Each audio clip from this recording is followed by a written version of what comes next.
Chaat lovers, come check this. First, take 1 cup of chickpeas and boil them in a cooker with water until fully cooked.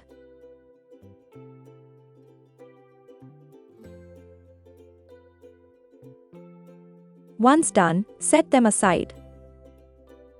In a bowl, mix together your spices, salt, red chili, Kashmiri red chili, cumin and coriander powder. Add a bit of hot water to make a paste and set it aside. In a pan, heat oil, then add curry leaves and cumin seeds and mustard seed. Once fragrant, add the spice paste and cook. Then, add ginger garlic paste and cook a bit more until the oil separates. Once ready, add the boiled chickpeas and mix it well. Add 1/4 cup of the boiled chickpeas water, add chaat masala and mix.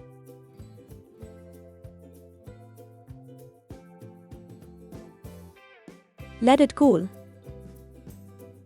Meanwhile, chop onion, green chili, and green mango.